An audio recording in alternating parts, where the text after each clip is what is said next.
যখন থেকে এই ভেজিটেবল রেসিপিটা আমার বাসায় রান্না করা শুরু করেছি তখন থেকেই প্রত্যেক শুক্রবারে পোলাও রান্না করা হলে এই রেসিপিটা আমার তৈরি করা লাগবেই।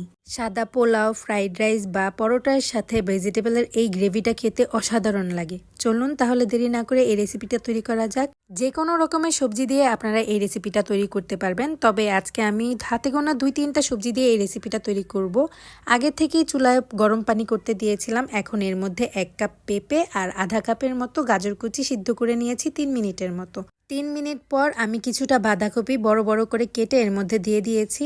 আরও 2 মিনিট সিদ্ধ করার পর সবজিগুলোকে উঠিয়ে ধুয়ে নিয়েছি যাতে এর ওভারকুক প্রসেসটা অফ হয়ে যায়।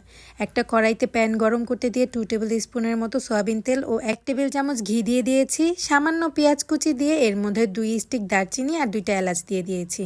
এরপর এর মধ্যে হাফ কাপের মতো চিকেন আর 2টা মাশরুম কুচি দিয়ে দিলাম। মাশরুম কুচিটা টোটালি অপশনাল, তবে আমার কাছে খেতে ভালো লাগে তাই সবসময় মাশরুম কুচিটা ব্যবহার করি। চিকেন আর মাশরুমগুলোকে 2-1 মিনিট ফ্রাই করার পর এর মধ্যে 1 চা চামচ আদা রসুন পেস্ট দিয়েছি।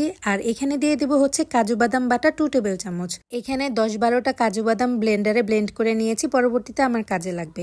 এরপর এর মধ্যে আমি হাফ চা চামচের মতো লবণ দিয়েছি আর সবকিছু একসাথে খুব ভালোভাবে ফ্রাই করে নিয়েছি।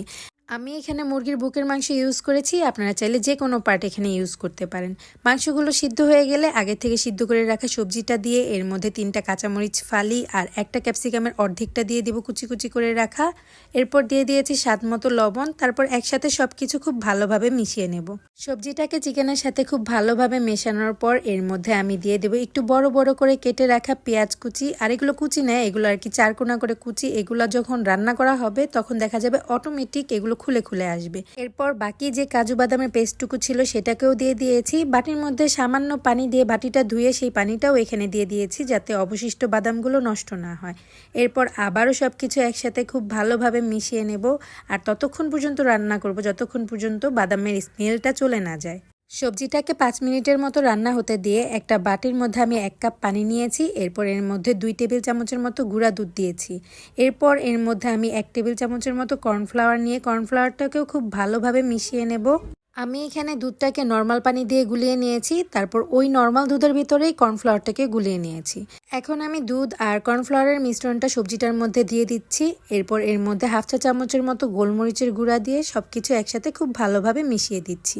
এই পর্যায়ে যদি আপনাদের মনে হয় গ্রেভিটা একটু কম হয়েছে তাহলে আপনারা একটু পানি অ্যাড করে দিতে পারেন, তবে বেশি পানি অ্যাড করা যাবে না, তাহলে এই সবজিটা খেতে খুব একটা ভালো লাগবে না। আমি মোটামুটি রান্নার শেষ পর্যায়ে চলে এসেছি। আরও 2-1 মিনিট অপেক্ষা করার পর এর মধ্যে আমি আগে থেকে সিদ্ধ করে কেটে রাখা ডিম দিয়ে দিচ্ছি। আপনারা চাইলে এই ডিমটা নাও দিতে পারেন, তবে ডিম দিলে এটার টেস্ট অনেক বেড়ে যায়। আপনারা ভিডিওটা দেখে হয়তো বুঝতে পারছেন আমি এখানে কি পরিমাণ গ্রেভি রেখেছি। আপনারা আপনাদের পছন্দ মতো ঝোল রাখবেন। সবশেষে আমি এখানে 1 টেবিল চামচের মতো মাওয়া আর ঘি অ্যাড করে দিয়েছি। এখন মাওয়া আর ঘিটা সবজিটার সাথে খুব ভালোভাবে মিশিয়ে নিব। আপনাদের কাছে মাওয়া অ্যাভেলেবেল না থাকলে আপনারা মাওয়াটা স্কিপও করতে পারেন, তবে আমার কাছে ছিল তাই আমি দিয়েছি। বাট ঘি দেওয়াটা মাস্ট, কারণ এটার স্বাদ অনেকাংশেই নির্ভর করে ঘিয়ের উপর। তাই চেষ্টা করবেন পুরো রান্নাটা ঘি দিয়ে শেষ করার। আর সব শেষে আমি এটার উপরে কেটে রাখা ডিম আর সামান্য পেঁয়াজ বেরেস্তা ছিটিয়ে দিয়েছিলাম। 3 থেকে 4 রকমের সবজি দিয়েই এই সবজিটা বানানো সম্ভব। আপনারা চাইলে আরও অনেক রকমের সবজিও অ্যাড করতে পারেন, সেক্ষেত্রে খেতে আরও মজাদার হবে। আপনার বাসায় যদি হঠাৎ কোনো গেস্ট আসে তাদেরকে যদি এই সবজি দিয়ে পোলাও রান্না করে দেন তারা অবশ্যই আপনার ফ্যান হয়ে যাবে আশা করি। আজকের ভিডিওটি আপনাদের কেমন লাগলো জানাবেন, আর ভিডিওটি ভালো লাগলে লাইক কমেন্ট শেয়ার করে অন্যকে দেখার সুযোগ করে দিবেন। আল্লাহ হাফেজ।